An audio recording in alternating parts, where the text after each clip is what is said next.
It is late. Later than I meant it to be, honestly. The kind of late that arrives without announcing itself. The way most things arrive when you are focused on something else. 1 minute, it was 10 o'clock, and then somehow, quietly, without asking permission, it became midnight. And now the city outside has changed its sound entirely, and the desk lamp is the only light in the room, and the work is still here, spread across the table in front of me, patient and unhurried, the way work always is at this hour. I do not mind, actually. There is something I have always liked about working late.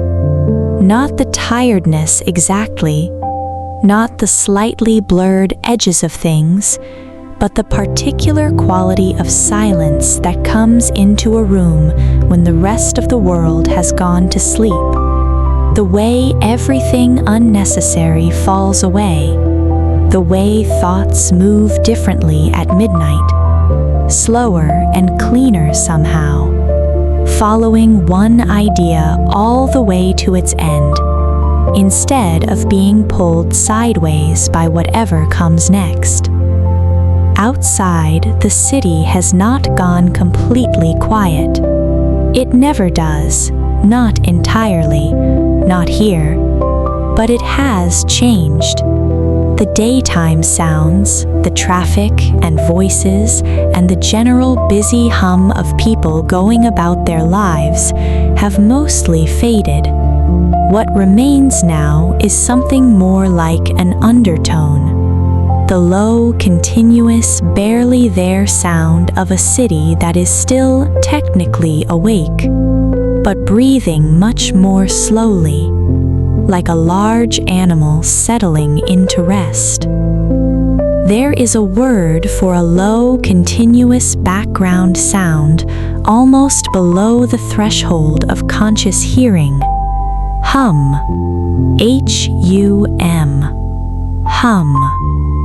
A hum is a low, continuous sound, steady and unvaried, the kind that fills a space without demanding attention.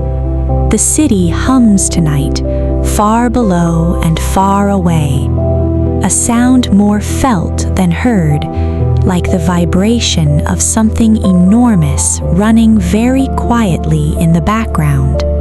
A distant car, the hum of a streetlight, the low collective murmur of a million people, doing whatever it is that people do, late at night, in all those rooms and all those buildings beyond this window. You can say, I could hear the hum of the refrigerator in the quiet kitchen, or the city's hum never quite disappeared even at 3 in the morning. Hum. Sound. Continuous and low. I lean back slightly in my chair and look at what I have been working on. It is coming along. Slowly, the way good things usually come along. Not in sudden bursts of brilliance, but in small, incremental steps. Each one barely noticeable on its own, but adding up gradually to something that begins to resemble what I had in mind. There is a word for progress that happens slowly in very small steps. Gradual. G-R-A-D-U-A-L. Gradual. Gradual describes something that happens slowly, a little at a time, without sudden jumps or dramatic changes. Most real progress is gradual, not the fast, exciting kind you read about, but the slow, steady, barely visible kind that only becomes clear when you look back and compare where you are now to where you were some time ago. This work is gradual. This night is gradual. Even the tiredness arriving at the edges of my thoughts is gradual, settling in softly, without urgency. You can say there was a gradual improvement in his health over the winter, or the light faded gradually until I could no longer see. Gradual change, moving quietly at its own pace. The desk lamp throws a warm circle of light across the table. Everything inside that circle is clear and present and defined. Everything outside it has softened into shadow. The walls of the room, the shelves, the chair in the corner, all of it still there, but less insistent now, less demanding of attention, as though the darkness has made them politely step back and let the lamp have its moment. There is a word for the soft darkness at the edge of a lit space, where light and dark meet gently. Shadow. S-H-A-D-O-W. Shadow. A shadow is a dark area caused by something blocking the light. Softer than full darkness, still holding the shape of what cast it. The room tonight is full of gentle shadows, the kind that feel comfortable rather than threatening. My shadow stretches long across the floor behind me, traced by the lamp, a larger, slightly distorted version of me, doing exactly what I am doing, just darker and slightly less certain at the edges. You can say the tall trees cast long shadows across the garden, or she worked alone in the shadow of the lamp. Shadow, dark but soft, familiar and close. I make myself a cup of tea, moving quietly through the darkened kitchen, trying not to disturb the particular quality of stillness this hour has. There is always something slightly ceremonial about making tea late at night.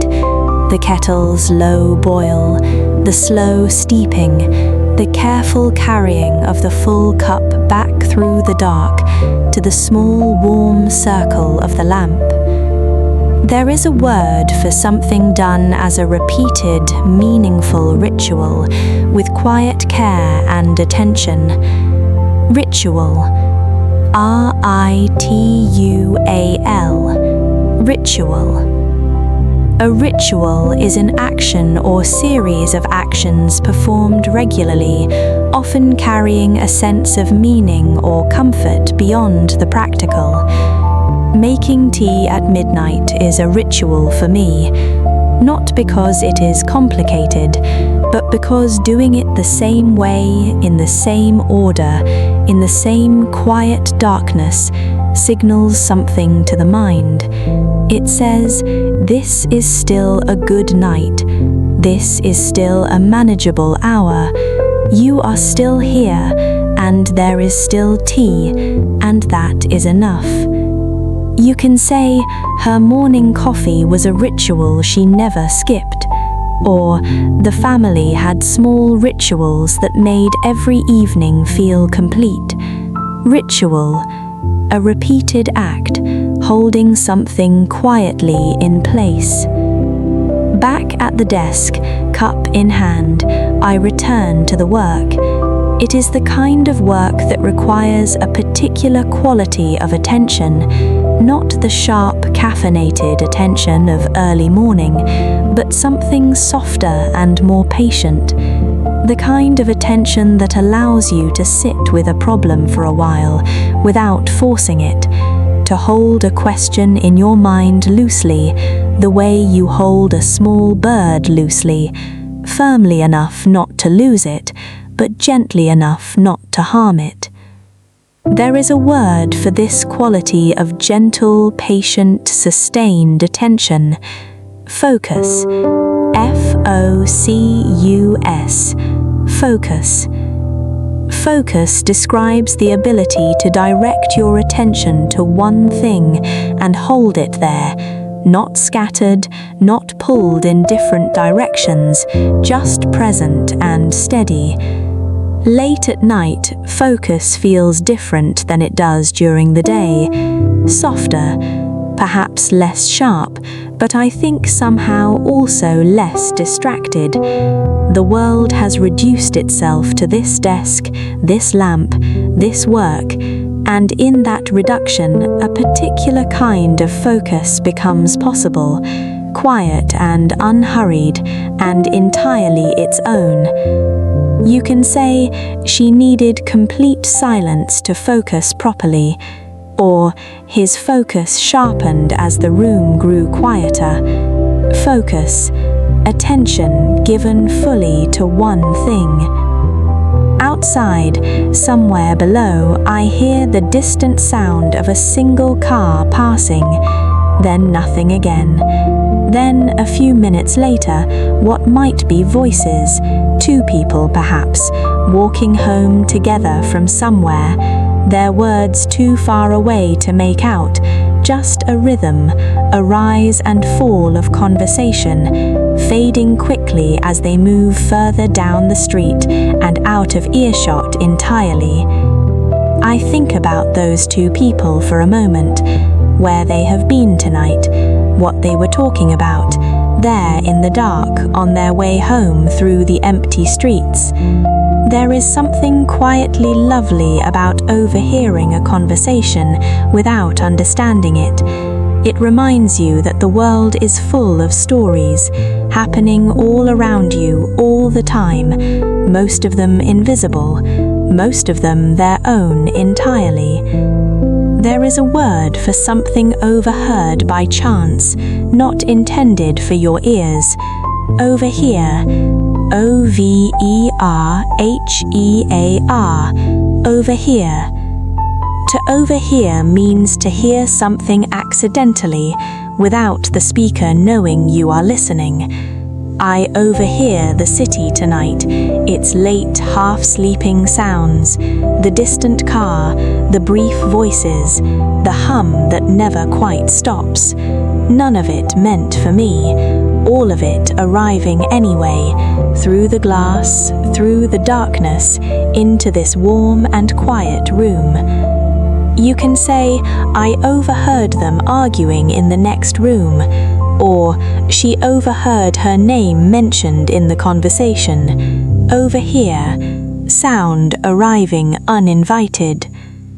I work for a while longer, the tea cooling slowly beside me, the city outside settling even further into its nighttime quiet.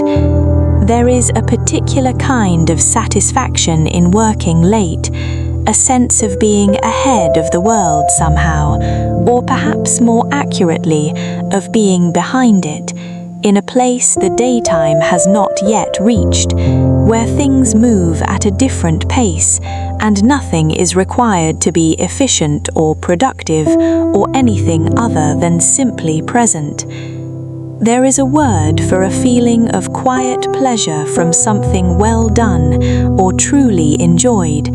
Satisfaction. S-A-T-I-S-F-A-C-T-I-O-N. Satisfaction. Satisfaction describes a feeling of quiet fulfillment, not excitement, not pride exactly, just the calm, settled sense that something has been done or is being done as it should be. There is satisfaction in this late night work, in the small progress made in the quiet hours, in the tea, even cold now, sitting beside the lamp where I set it down an hour ago without thinking. Small satisfactions, the best kind. You can say, she finished the project with a deep sense of satisfaction, or there is real satisfaction in doing something slowly and well. satisfaction, the quiet feeling of enough done.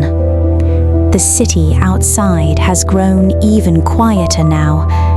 I notice it the way you notice a sound stopping rather than starting. A sudden awareness that something that was there before is no longer quite as present.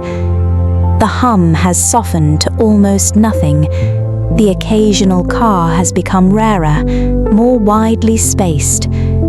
Even the light through the window has changed slightly. The orange glow of street lamps more pronounced now, against a sky that has gone a deeper, darker blue.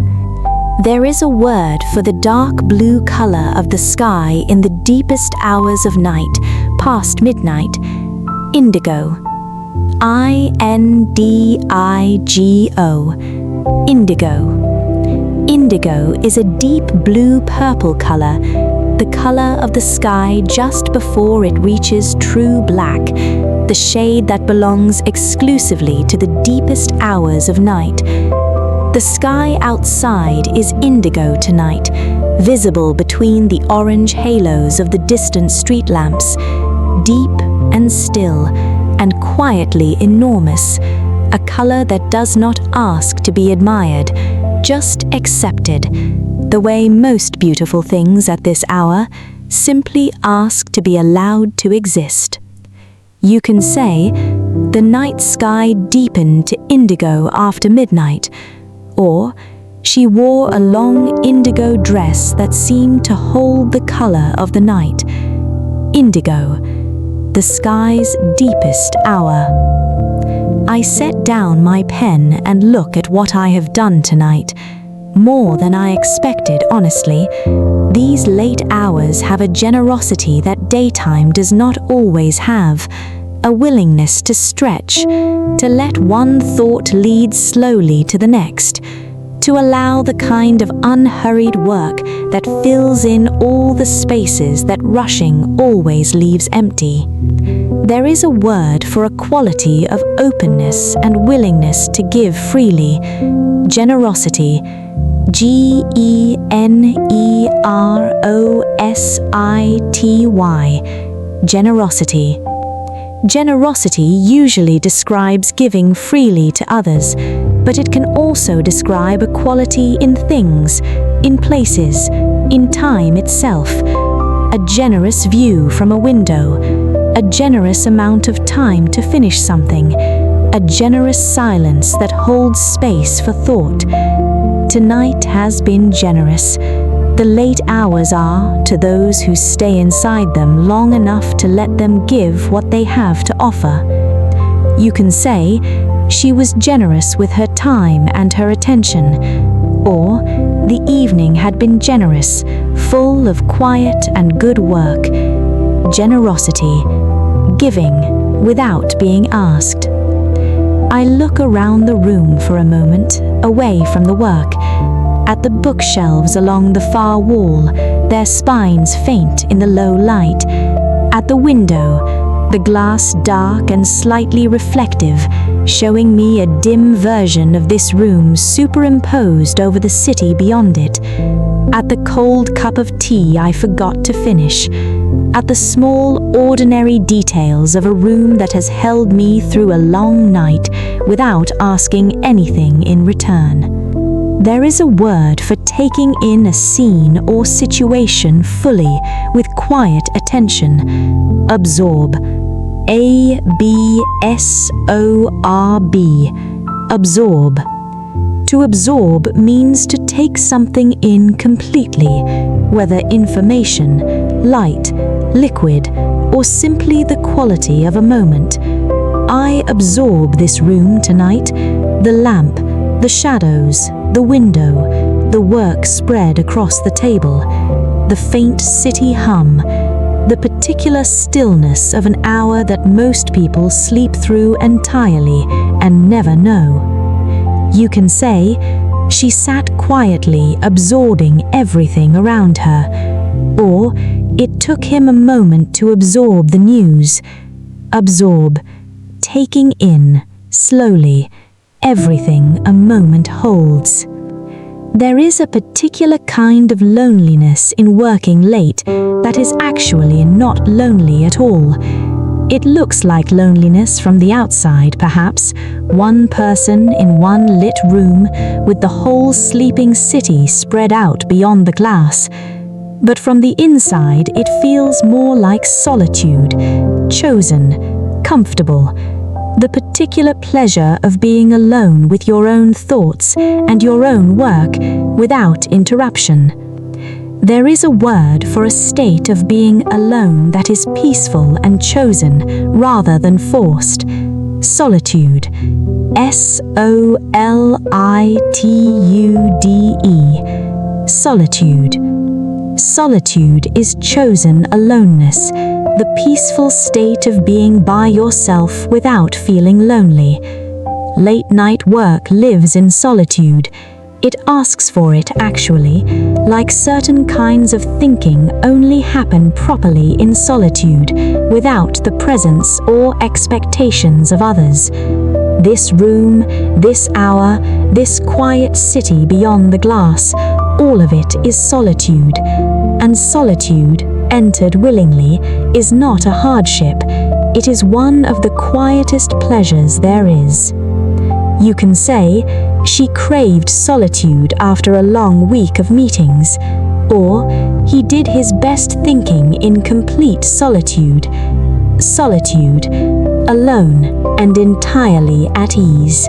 I think about the other people who might be awake right now, in other rooms, in other buildings, in other parts of this same city. A nurse at the end of a long shift. A baker starting the first preparations of the morning. A student with a deadline tomorrow, bent over a desk in a lamp-lit room very much like this one. A parent awake with a child who could not sleep. All of us, somehow, sharing this same indigo hour from our different, separate, entirely particular places. There is a word for a feeling of connection with others who share an experience, even when separated by distance. Kinship. K-I-N-S-H-I-P. Kinship. Kinship is a feeling of closeness or connection with others based on shared experience or shared feeling, rather than necessarily shared place. There is a quiet kinship between all the people awake in this city tonight. We do not know each other, we may never meet, but we are all here, in the small hours, each in our own lit room, each with our own reasons for staying awake this long. You can say, she felt an immediate kinship with the other travelers, or there is a kinship between people who love the same books. Kinship. Connection, without needing to be in the same room. It is very late now, or very early, depending on how you look at it. The kind of hour that sits in the space between night and morning, belonging fully to neither. That particular in-between time that feels somehow outside of ordinary hours altogether. I notice the tiredness properly now, no longer at the edges of things, but settling more fully through me, the way cold settles, or the way silence settles, gradually and completely, until it is simply the main thing you are aware of. There is a word for the feeling of being between two states, neither one thing nor the other.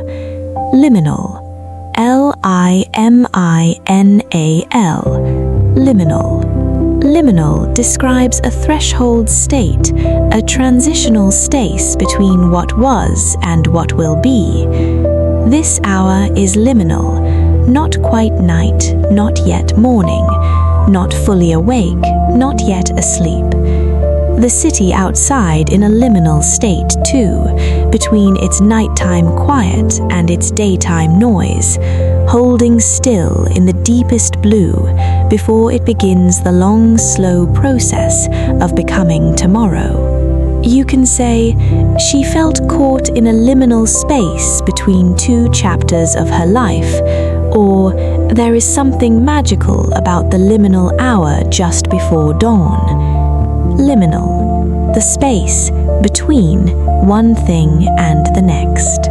I close what I have been working on and set it carefully to one side. It is enough for tonight, more than enough. Tomorrow I will come back to it with fresh eyes, in ordinary daylight, and it will look slightly different then, perhaps clearer, or perhaps in need of small adjustments that only distance can reveal. But tonight it is done. Tonight it is enough. There is a word for putting something aside with the intention of returning to it later. Set aside. Two small words. Set aside. To set something aside means to deliberately place it somewhere safe, not discarding it, not finishing with it, just creating distance between you and it for now. We set aside tasks, we set aside worries, we set aside the things that do not need our attention in this particular moment, freeing up space for the things that do. Tonight, I set aside the work, I set aside the thinking, I set aside whatever the day brought that has not yet fully been processed, and I let it wait, patient as paper, until morning. You can say, set that worry aside for now, it can wait until tomorrow. Or, she set the book aside and turned off the light. Set aside. Permission to leave something until later. I want to share a few phrases now. English for late nights, for quiet work, for the particular slow feeling of this hour just before sleep. The first phrase, burning the midnight oil, an old expression meaning to work late into the night. It comes from a time before electricity, when working late literally meant burning oil in a lamp to see by. She's been burning the midnight oil all week, said with a mix of admiration and gentle concern for someone who stays up past the natural end of the day. The second phrase, the small hours, used to describe the very late hours of the night, typically 1, 2, or 3 in the morning. I finally finished in the small hours, a quiet, slightly poetic phrase, as though those hours are smaller, softer, closer to something essential than the loud, ordinary hours of the day.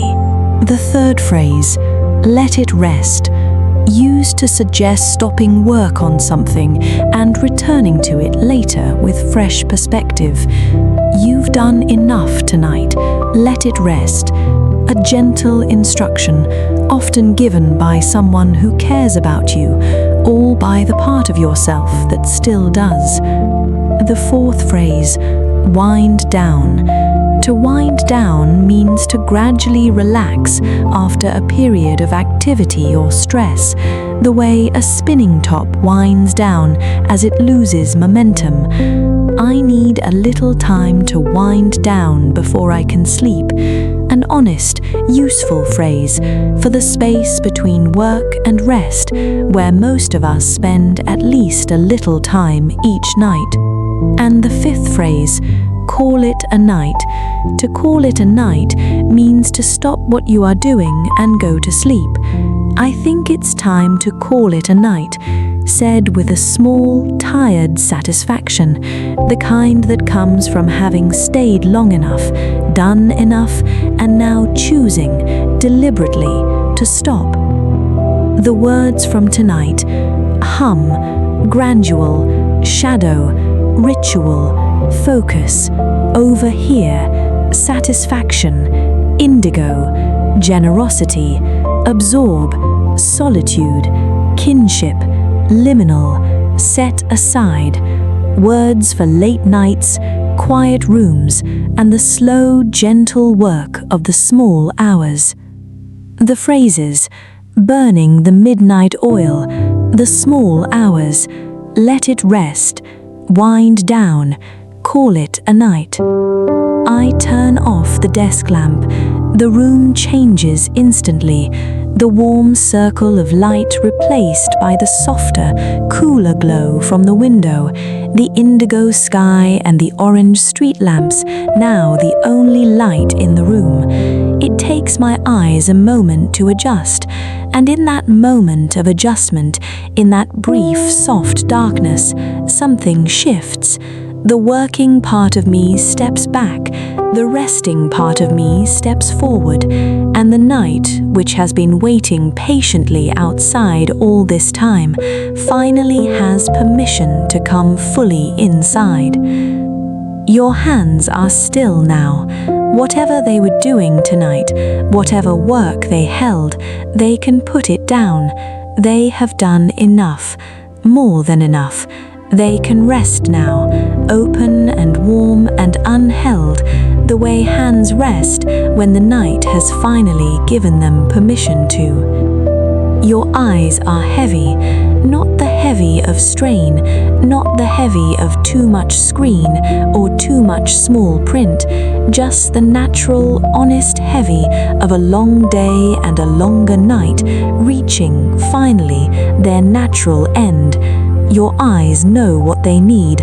Let them have it. The city outside is almost silent now. Almost. There is still the faint, low hum, always there beneath everything, the sound of a city that never fully sleeps. But it is so far away now, so much further than it was an hour ago, as if the night has been slowly moving it back, bit by bit, further and further from this room, until it is barely a suggestion, barely a memory of sound, barely anything at all. Sleep is not something you reach for, not at this hour. At this hour, sleep comes to you, quietly, the way it always does when everything else has finally stepped out of the way, when the work is set aside, when the lamp is off, when the hands are still and the eyes are heavy and the city has pulled itself back to almost nothing. Let the indigo sky be the last thing you hold tonight, that deep, quiet blue, just there, beyond the glass, enormous and still and entirely unhurried, the sky that was there before you started working tonight, the sky that will still be there, lightening slowly into morning, long after you have let it go. You worked tonight. You stayed when others slept. You sat in the lamp's small circle and you did the work, quietly, in the small hours, in the hum of the sleeping city, in the indigo dark. And now it is enough. It is more than enough. It is time. Good night. Rest well. The morning will still be there when you wake, with all its ordinary light and all the work it will bring. But that is the morning's business. Tonight, this is yours. This quiet, this dark, this rest.